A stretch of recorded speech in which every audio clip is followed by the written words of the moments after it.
I think two key issues is what drives is fear and greed. You'll see most of the frauds that are happening are on fear and greed. And it's not necessarily a cyber attack in that sense, there's more of social engineering. The other point I wanted to make is that people keep thinking it happens to others. I'm too smart, it'll not happen to me. I mean, take Nikat's example. She's well aware, well traveled, well exposed, and yet she came pretty close to being conned. And my point is, it can happen to any one of us because this is Yeah. not the only way. This is not the only way that conning is happening. There'll be more new ways that'll be invented, and I'm glad that the Prime Minister brought it up in Man Ki Baat. But he might have put a lid on the so-called digital arrest, but there'll be one new trick that'll be invented, and that'll get people hooked on.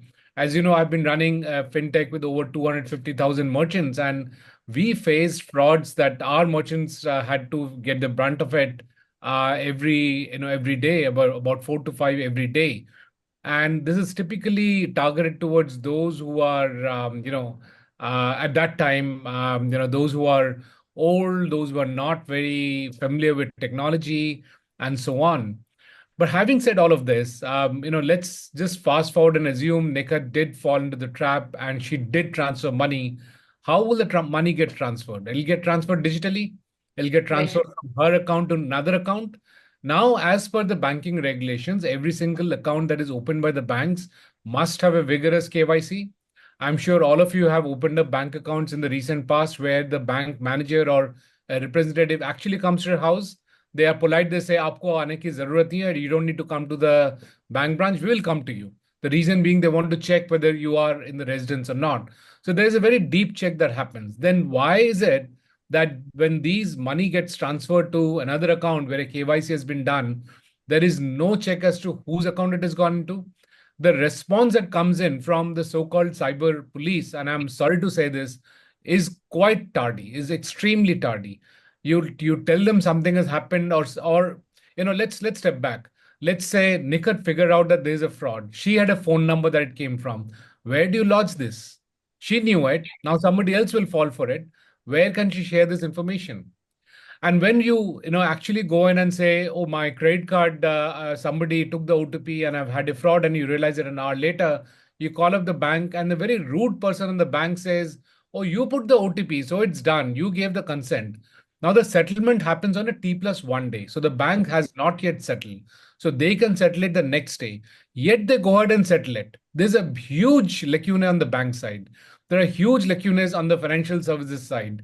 There's huge lacunae between various departments and ministries because this is not something that only MHA can look at, which is Ministry of Home Affairs. They have set up an entity called I4C, but that is not sufficient because under the allocation of business rules, they are not supposed to go and do the fraud check. It has to be done by the banking financial services department. There also has to be involvement of Ministry of IT. There also has to be involvement of banks. Now there is a one can easily create a middleware. I was trying to use a lighter word than middleware.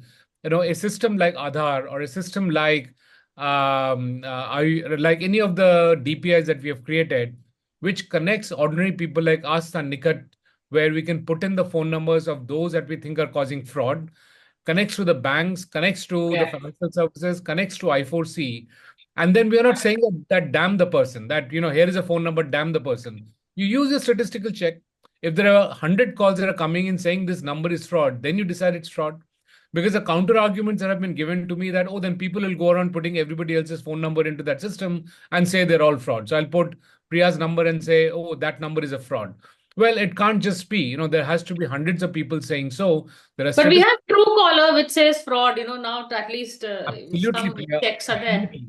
Now, why isn't a similar system created and integrated with all the banks and the financial systems? Because as I said, let's just go back to what really happens. The money goes from Nikat's account to the fraudster's account. Both accounts are KYC'd. It goes through the financial system, which is why we went through this painful process of demonetization so that everything is digital, can be monetized, and hence caught. Why isn't the second part happening? Yes, we have become digital. We make most of our payments digitally. Why is the second part of it, which is enforcement, coming up as Yes. fast? And it's very much possible.